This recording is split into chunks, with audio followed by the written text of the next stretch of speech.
ገጥሞታል። ትናንት እዚያች ተወልዶ ካደገባት ከተማ ላይ ሳለ ከመንደሩ ወጣ ብሎ በጎቹን ይጠብቅባት ከነበረች ጫካ ውስጥ ሆኖም ብዙ አልቅሷል። አላህዬ እኔንም ሰው አርገኝ ብሎም በዱዓው አምላኩን ተማጽኗል። ጸሎቱ ለራሱ ብቻ እንደሚያስብ ሞኝ ሰው ያለ አልነበረም። ይልቁንም እንጀራ እየሸጡ በድህነት ያሳደጉት እናቱንም በተሻለ መንገድ ማኖርን ያለመ ምኞትም የታከለበት ነበር እንጂም።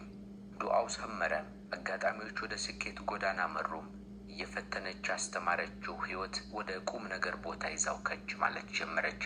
ከበግረኝነት የጀመረው ሕይወቱም ወደ ሚሊዮነርነት ተሸጋገረም።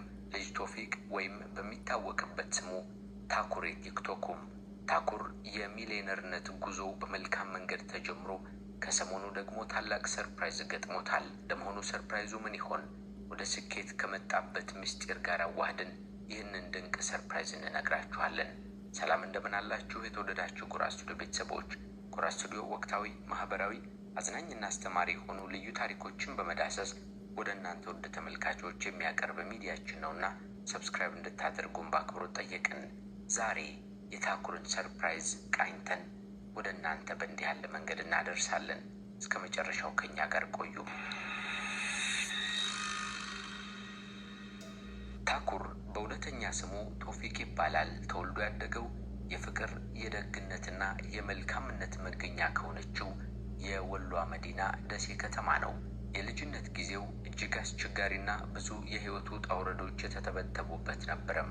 ያሳደጉት እናቱ ናቸው። በድህነት ጎናቸው ደግፈው እንጀራ እየሸጡ እድሜና ጉልበታቸውን ለልጃቸው ለገሱም። በኋላ ትምህርት ቤት ገባ።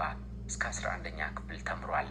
ቀደም ብለን እኛም እንደጠቆምናችሁ በድህነት ውስጥ እንዳደገ የሚናገረው ታኩር ሁሌም እናቴን ከሳት ላይ ለማውጣት እጸልይ ነበር ይላል። ያኔ ታዲያ የበግረኛም ነበረም።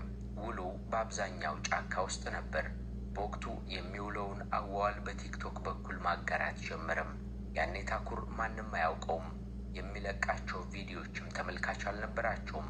አንድ ቀን ግን በሚውልበት ጫካ ተቀምጦ በአጋጣሚ ቪዲዮ እየቀረጸ እያለም ከሚያግዳቸው በጎች መካከል አንዱ በግ ተንደርድሮ መጣና ከጀርባው ይወገዋል። ይህንንም ቪዲዮ እንደ ቀልድ ቲክቶክ ላይ ሊፖስተው ቻለም። ነገሩ አስቂኝ ስለነበረም በርካታ ሰዎች ተመለከቱት። ከዚህ በኋላ ታሪክ ተቀየረም። ቪዲዮ ቫይራል ሆነ። በርካታ ሰዎች ላይ ሊደርስ ቻለም። ቫይራል መሆኑንም የተረዳው ታኩርም የተለያዩ ቪዲዮዎችን መልቀቁን ቀጠለበት። ታዋቂነቱ እየጨመረ መጣ። በሰፈር በመንደሩ ከጓደኞቹ ጋር በመሆን ማህበራዊ ህይወቱን አስቂኝ በሆነ